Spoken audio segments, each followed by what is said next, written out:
If you are currently writing up your research methods chapter of your research project or your dissertation or your thesis, you might have come across the terms positivism and interpretivism. What are they? What does it mean? Why do I need to know this? I've got it all covered in today's video.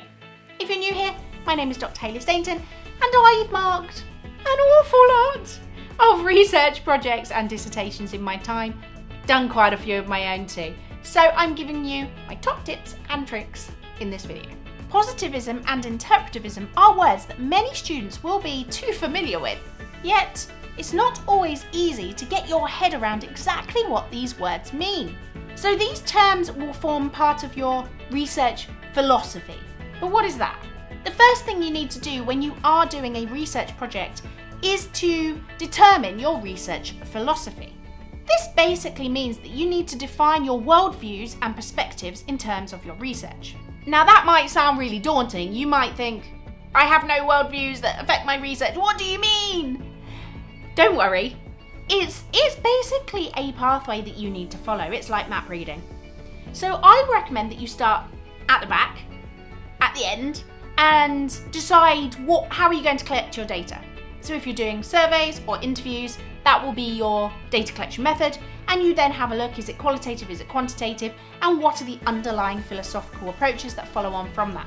And you will find all of that very clearly in the research methods text. And I have listed some super helpful ones down for you in the description, so highly recommend having a look at some of those. It will definitely help you to understand and help you to enhance your grades. But anyway, I'm going to do my best to explain it to you now in this video. So your research philosophy is essentially a set of beliefs or metaphysics that represent the researcher's worldview, or your worldview. The nature of the world, the individual's place in it, and the range of possible relationships to that world. Now this tends to either be scientific, which is often associated with quantitative data collection, or society-based, which, not always, but can often be associated with qualitative research. And if we follow that pathway that I mentioned before, you will realise that quantitative research takes a positivist approach and qualitative takes an interpretivist approach. So let's delve a bit deeper then and have a look at what does positivism and interpretivism actually mean.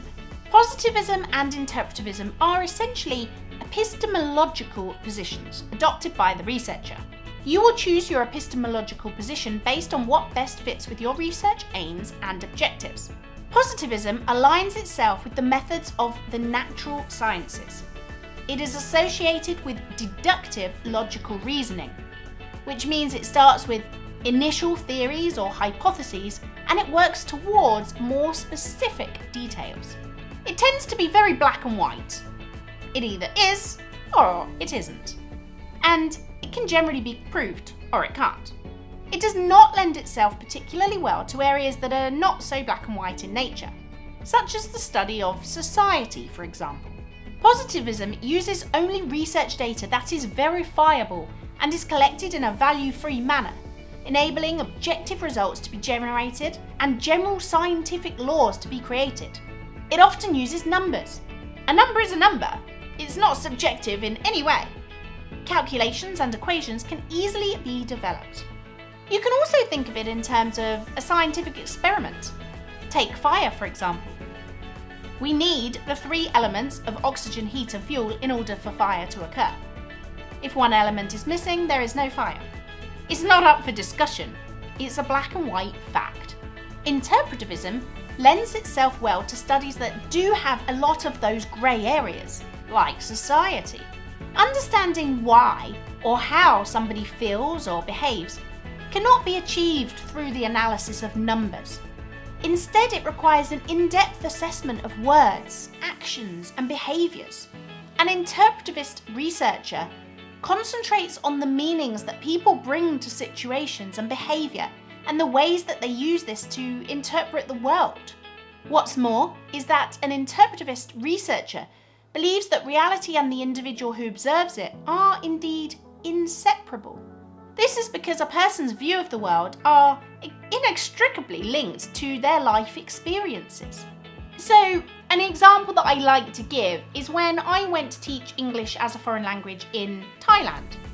I had been trained in the UK, so naturally I am going to use my experiences and my knowledge from the UK and apply it to that situation in Thailand. Because even if I tried to start again, I've got that in my mind, I've had that training, I've had that experience, and it's always going to impact how I teach in Thailand or in any other country. Hopefully that makes some sense. So which one is better, positivism or interpretivism? There are actually benefits and limitations to both types of research. A positivist study enables control and precision and returns verifiable data that is very black and white in nature, whereas interpretivist studies are unable to produce generalized laws in the way that positivist research can, since the data cannot be guaranteed as objective and true, because it's often grey and subjective.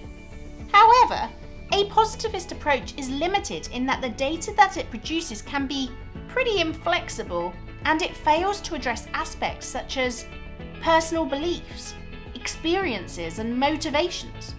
Interpretivist studies aim to understand things, as opposed to providing the rigid explanations that a positivist study would do. Despite their ability to provide in-depth and valuable results, however, interpretivist studies can be criticised for the researcher's subjectivity that will inevitably entail throughout the data collection and analysis. In other words, what I think, you might not think. Not everything is black and white, and a lot of things do involve a degree of interpretation. For example, I might see somebody and think they look very upset today, and you might see them and think they look fine. Different people have different interpretations, I suppose. So what you will need to do when you do write your research methods chapter, and I have a video all about that from start to finish, is outline whether you will be using interpretivism or positivism, and you do need the academic reference in there to support that too. So as I say, I have put a reading list down below. That should be super helpful for you. Do take a look at some of those. And I've got lots more videos that I know will be really helpful if you are in the process of writing your research project or your dissertation.